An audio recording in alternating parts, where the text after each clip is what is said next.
Good morning, everyone, and thank you for joining me for this very important update that I'd like to deliver on the county finances and budget.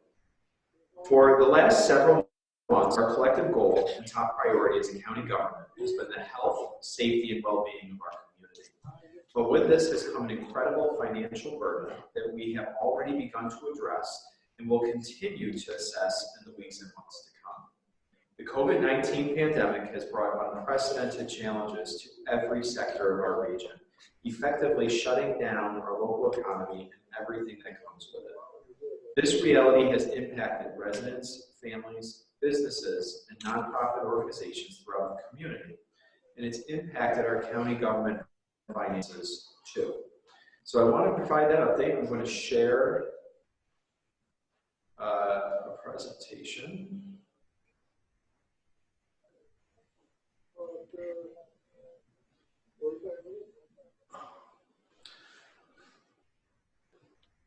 Okay. So when I provided an initial budget forecast 3 weeks ago, Monroe County was at the height of the COVID-19 pandemic. We were just beginning to grapple with the incredible impact it was having on our economy and the revenue streams that we depend on to ensure that county government is functioning to meet the needs of our residents. Early projections pegged our deficit between $68 and $122 million. And those projections were made up of large losses across several revenue streams, as well as state aid, as you can see laid out in this chart. Since that time, the first local financial indicators of the economic fallout of COVID-19, the April sales tax receipts, have become available. And when you look at both overall receipts and the county share of those receipts, they show a drop of around 25% as compared from April of 2019 to April of 2020. That big drop puts us about 1.42% behind where sales tax receipts were at this point last year. The reason being that the first quarter of this year, we had sales tax receipts that far outpaced sales tax receipts of this time last year by 7%. So with the fall off in sales tax receipts from April to April, combined with the higher sales tax receipts for the first quarter of the year, so far we're down about 1.42% in those receipts. But with this data also comes an opportunity to better refine our forecast and provide an updated look at where our losses might be. As a result of what we've seen so far, we've adjusted our projected sales tax revenue shortfall to be between $12.8 million and $22.5 million, which is a lower estimate, but still a significant hit to our county finances and to our bottom line. These figures here, along with an unchanged projection in reductions in hotel motel tax, fee revenue, and state aid, has resulted in updated deficit estimates of between 46 and $81.5 million, which is a little bit more manageable than the original projection, but is still quite burdensome and is still a concern for us here at the county.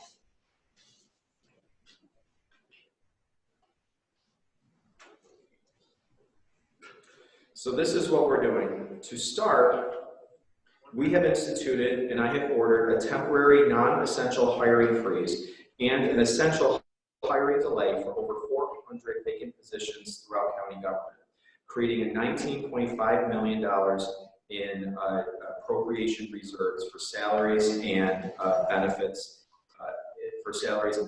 Many of these positions have been vacant since the beginning of the year, and we are going to continue to leave many of these unfilled positions as they are to reduce the projected salary and benefit costs at an estimated savings of $19.5 million. I also directed each of my department heads to identify 3% across the board mid-year budget reductions that we have begun to analyze, and we have put appropriation reserves on $12.6 million of those reductions across the county. We are also delaying or eliminating $10 million in cash capital projects. Some of those projects include the purchasing of vehicles and equipment. We've put a hold on those, delayed improvements to various county waste treatment plants and postpone system automations for projects including Monroe County libraries. We're also cutting $1 million in existing budget reserves, which we put on our budget at the beginning of the year. Budget reserves would impact things like supplies, materials, things of that nature. We also have identified and will eliminate the $2 million solid waste subsidy from the general fund, which are funds that are used to help pay down deficits and make them a shorter deficit reduction time period. And then we also were able to reduce our subsidy of Monroe Community Hospital by the general fund by roughly $2.5 million. We were able to do that also in thanks large part to the CARES Act, as the CARES Act did provide dollars to Monroe Community Hospital that can be used to offset revenue shortfalls, but also dollars as part of the $129 million that we received as the county can pay for some expenses at Monroe Community Hospital. So we were able to save $2.5 million from that fund as well, bringing our total right now appropriation reserves to $47.6 million, which is just above what we think the bottom end of the range of the potential projected revenue shortfalls may be. So as you can see from the appropriation reserves that we've implemented so far, we are not taking this situation lightly and have already initiated these reductions in cost savings as we prepare for the worst, but continue to hope for the best.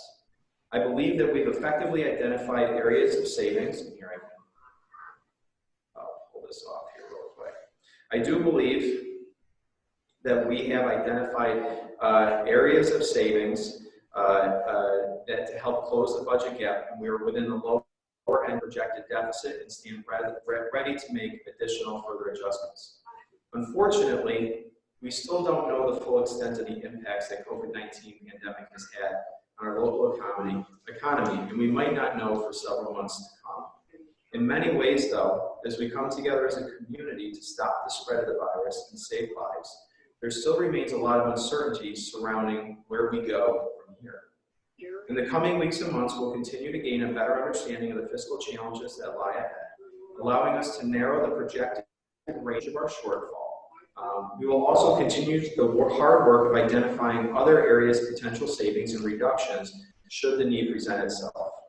Earlier this week, I joined Congressman Joe Morelli and other local leaders to call for the passage of federal legislation that would allow state and local governments and school districts to use CARES Act funding to cover revenue shortfalls as a result of the COVID-19 pandemic.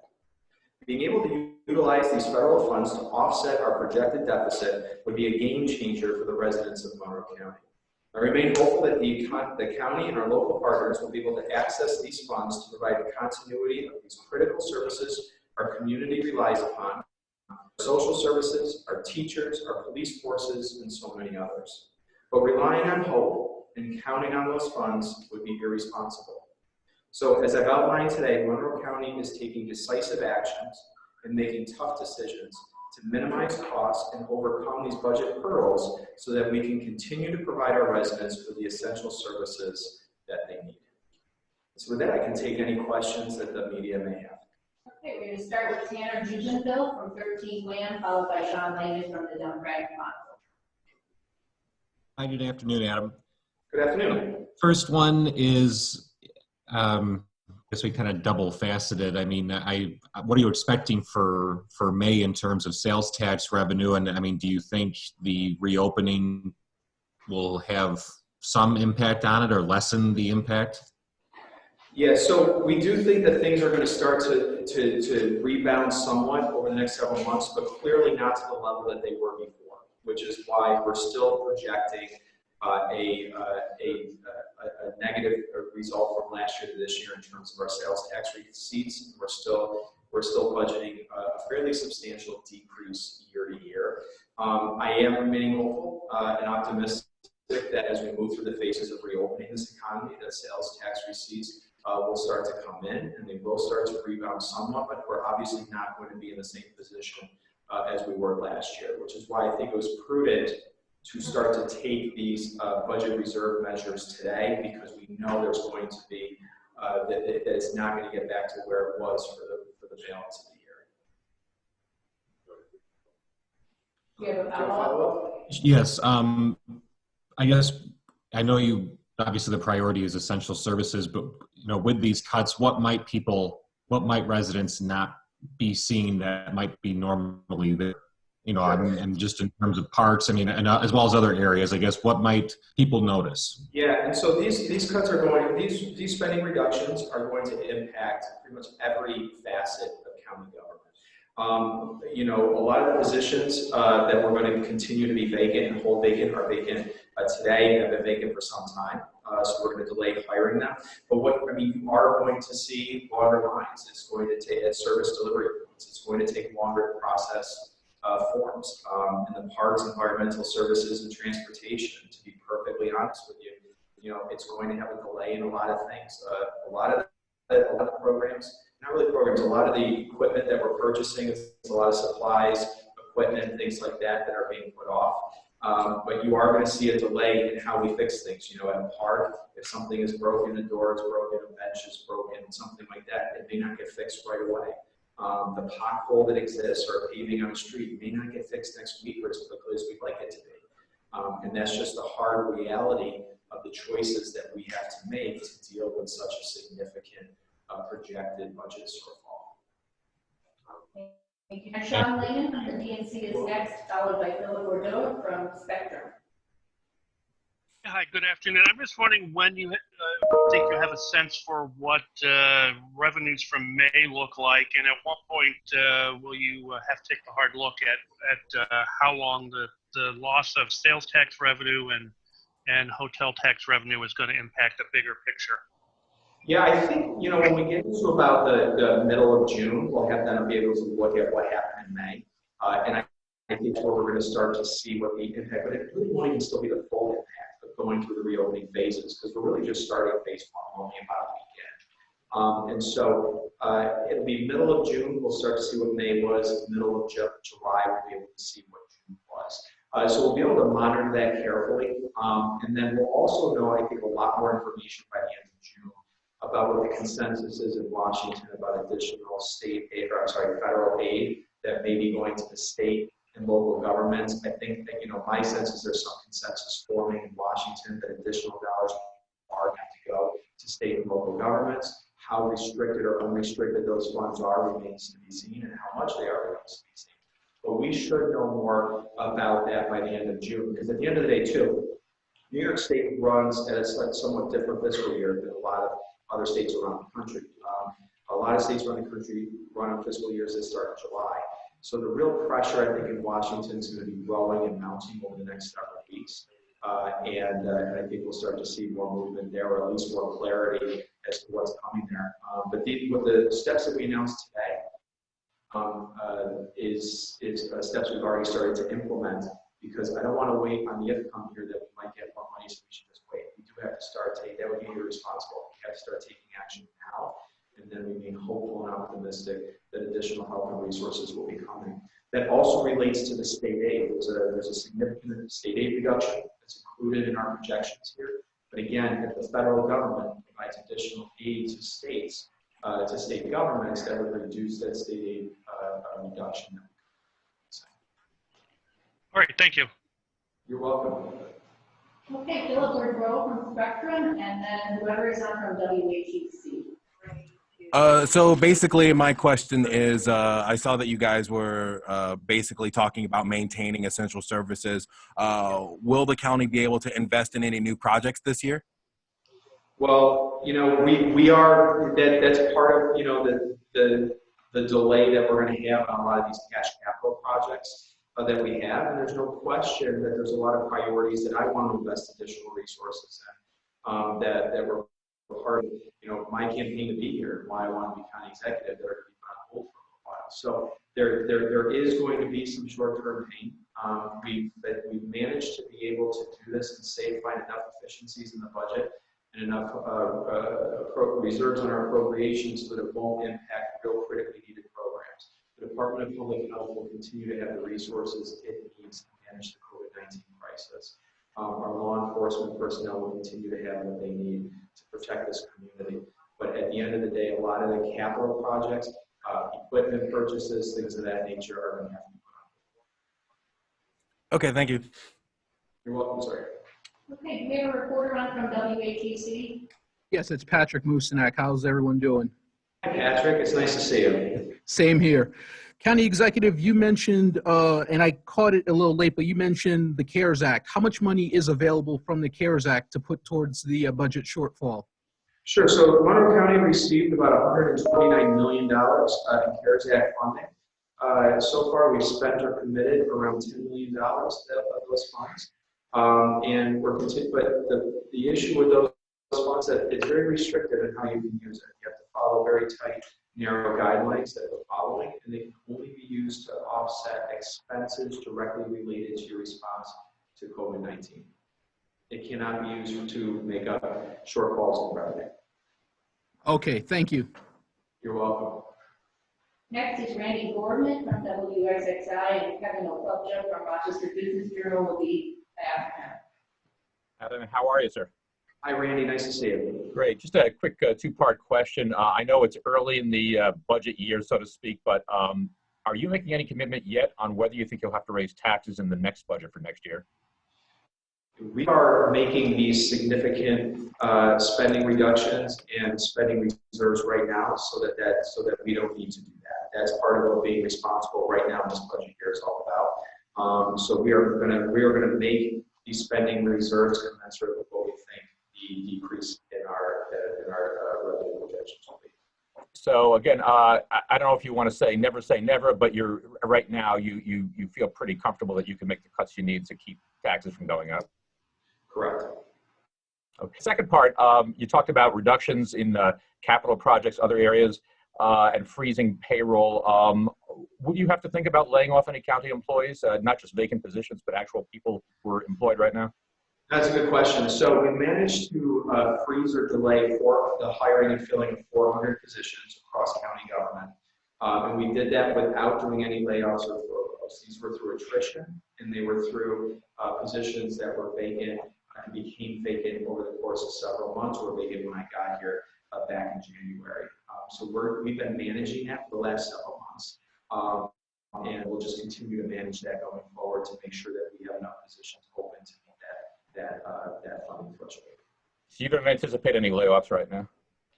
Right now, we don't have layoffs are on the table right now. No, we feel like we've identified enough appropriation reserves to meet what we think that the drop off in revenue will be right now. But obviously, we don't know what the future is going to hold. So we don't know what the picture will look like 1 month, 2 months, 3 months from now. But we'll continue to evaluate that. Thank you. Randy.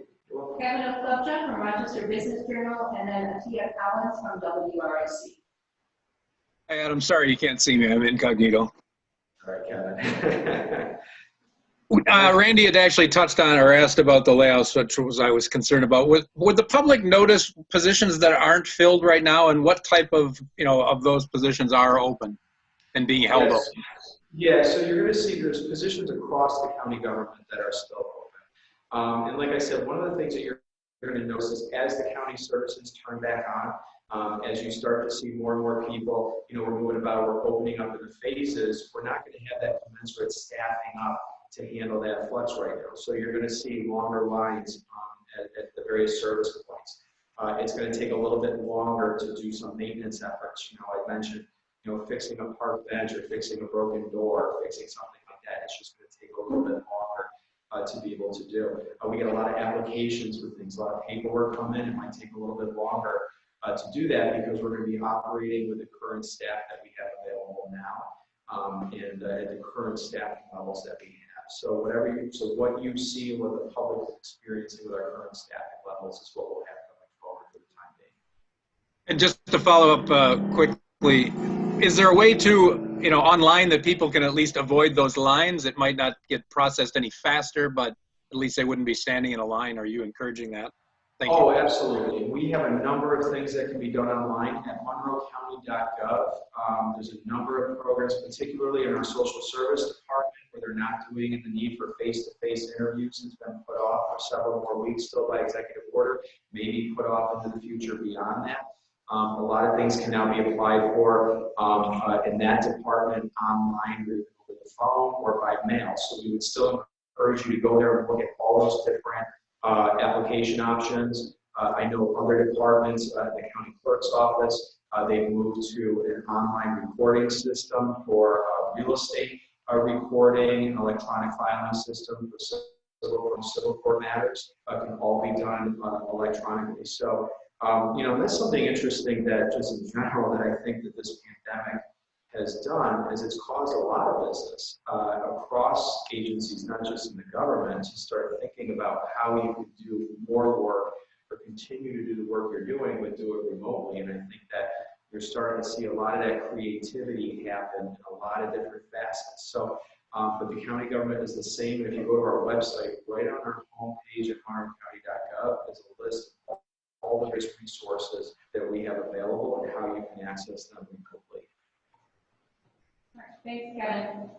Jeff Collins from WROC and Patty Singer from Minority Reporter. You're up next. Good afternoon, County Executive Bello. My question, a lot of the good ones were taken, so I will ask, can you talk to me about the process of coming to these reductions? And we talked a lot about how it will affect people. Why were these the best choices?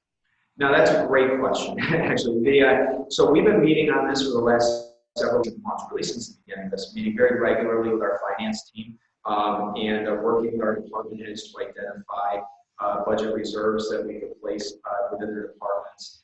And really the thought process was, where can we first go to look at holds that we could place on spending that would have the least amount of impact on programs and services that benefit and directly impact residents in the community. Because one of the things that I'm keenly aware of, and those who are real intimately involved with county government know, is that we're the level of government that provides that resources to individuals who might be the most impacted by COVID-19, whether it be economically, we have the Department of Public Health.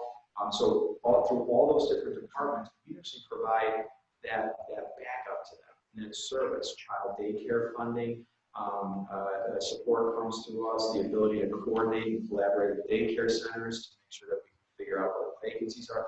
All of that comes through county government and flows to us. So what we tried to do was look for places that we could hold back spending, but not impact those critical areas. So that as the effects of COVID-19 and the economic slowdown particularly play out over the next several months, we can keep those programs in place as long as possible and try to put that off.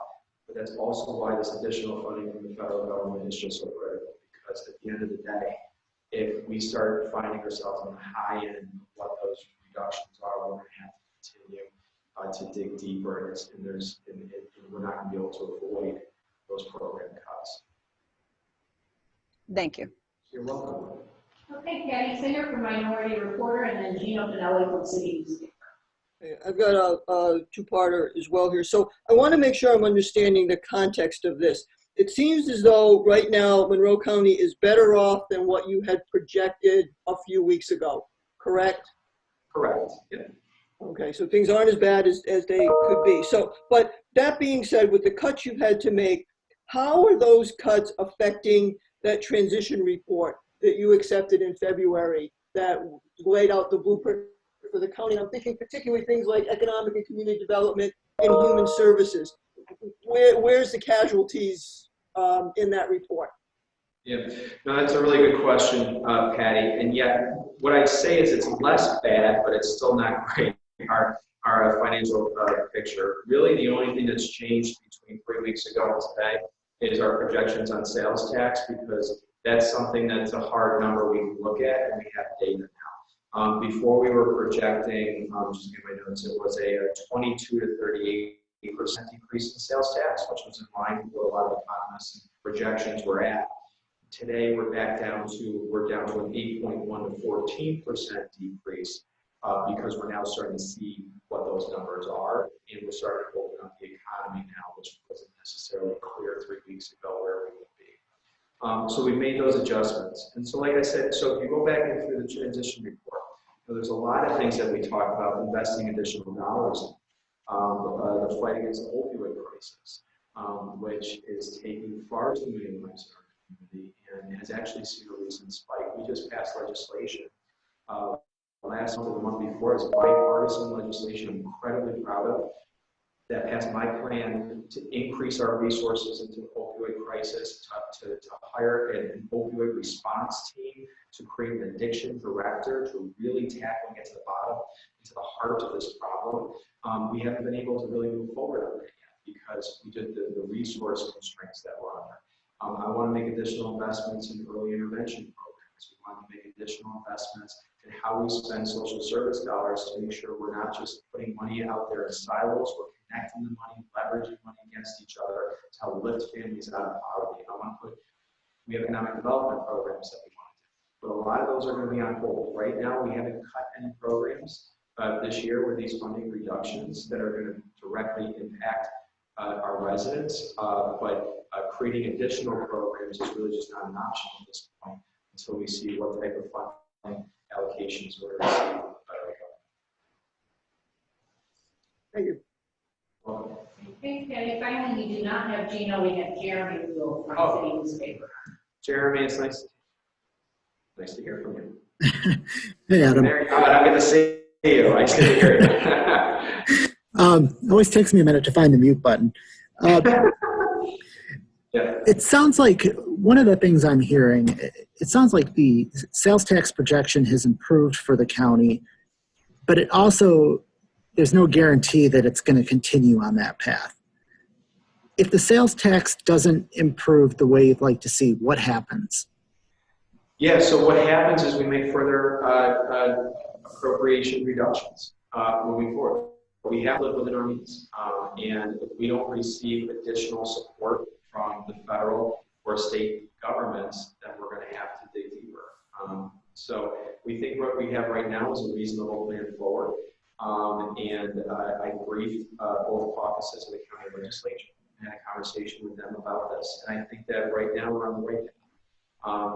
One thing I was not going to do was just wait and hope. We do have to take action now. So we took action to reserve some of the appropriations that were budgeted.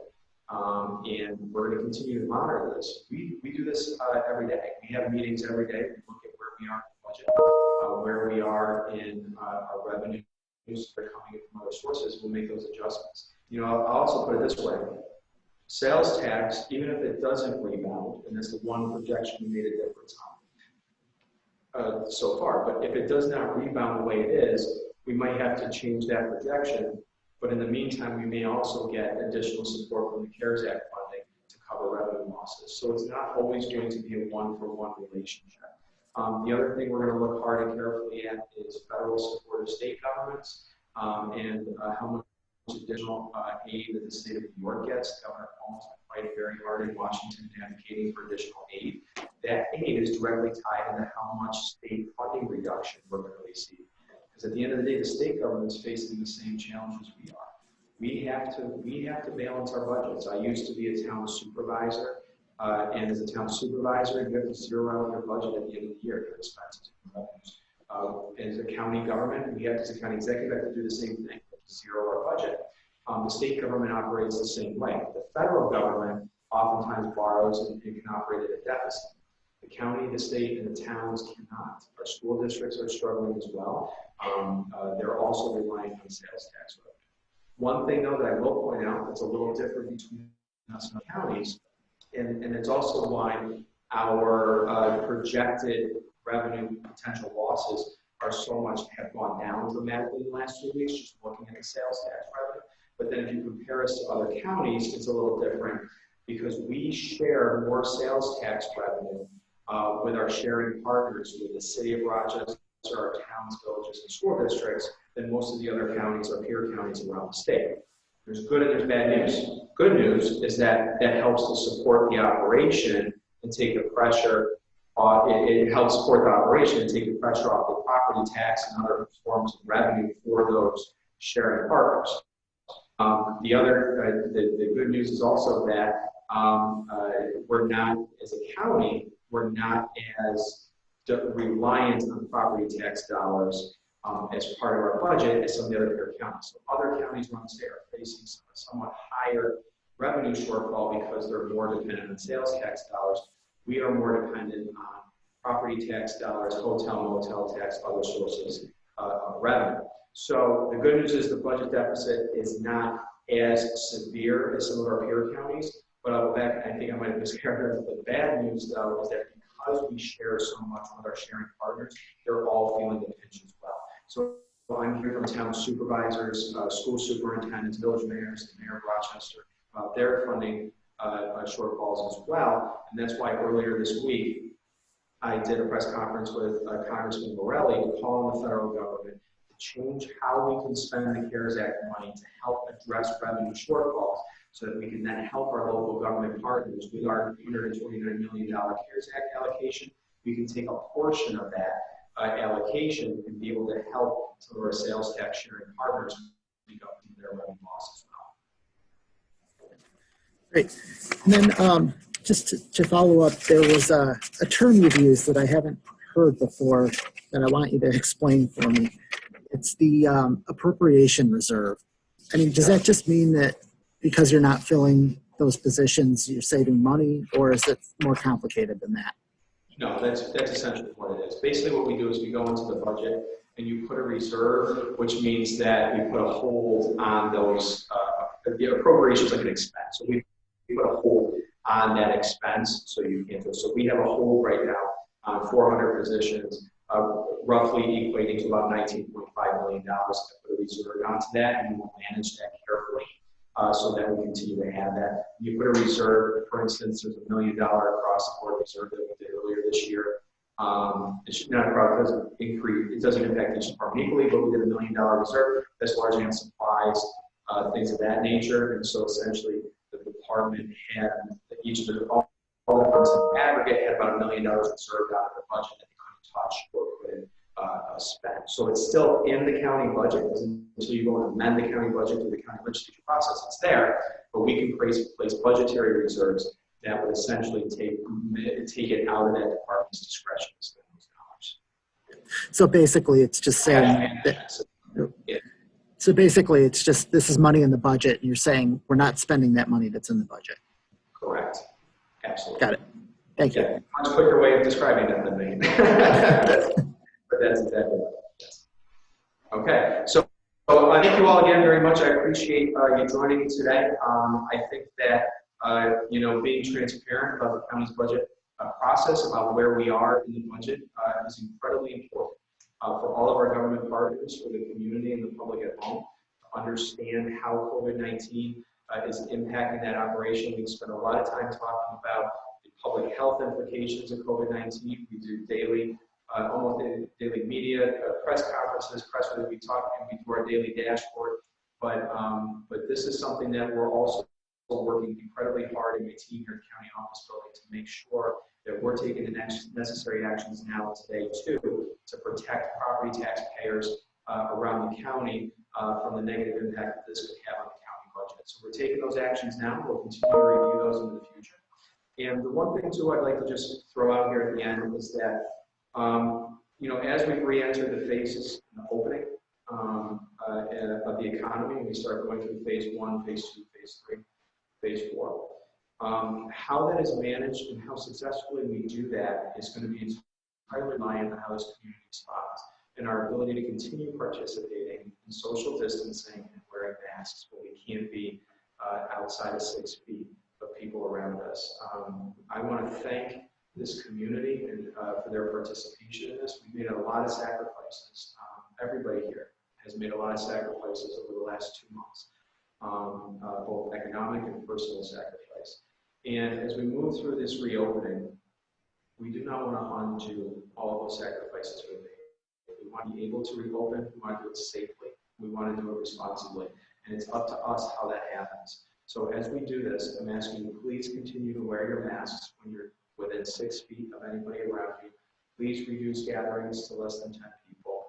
And please try to keep that social distance of 6 feet apart. If we can do that as we go through these openings, then my hope and expectation would be that we can continue to manage the public health crisis that we face. We will continue to manage the results of the public health as it comes to the spread of the disease, prevent the overwhelming of the hospital systems, and be able to continue opening it up. I don't think it's just a coincidence or happened accidentally that our region was one of the first regions designated to begin that opening process. we're part of the leading edge of reopening in New York State because our community made that sacrifice, because we came together, we took COVID-19 seriously, we managed the spread within our community, and we also worked together to mitigate a lot of the impacts. Our elected officials came together across geography and political parties to work together to manage this across municipalities. Our school districts came together on a regular basis to manage how they would close 2 months ago and now how they may be looking to reopen in the months to come. Our hospital systems, we have two great, fantastic systems that come together to coordinate and manage how they're treating patients in our area and how they're going through the opening process, how they've been able to expand testing in our area so we can have more testing and more accurate reflection of where we are in the spread, and then we can also hit our opening metric. And just across our nonprofit community, coordinated through United Way, with our nonprofits, our community-based organizations coming together, working together to coordinate their activities so Foodlink can maximize its distribution of food so that we can distribute masks, millions of masks distributed over the last couple of weeks across this community. And it's because we're all working together in ways that I don't believe other regions are. I have some insight and have some relationships in other regions around the state. I know that we are far enough collaborating in ways that other places are not, and I want to thank the community for that. I would also like to just remind folks about the symptom tracker that we have at WROCcovid.org. You can sign up to provide just your zip code, age, gender, race, and ethnicity. You can sign up to track your symptoms every day so that the health professionals and hospital systems have a greater understanding of real-time data of symptoms that are spreading throughout the community, so that we can also have that real-time look at the impact that the reopening phase is having and other things, so that they can adjust accordingly. 15,000 people have signed up to date for this, and it's so easy to do. It's at ROCCOVID.org.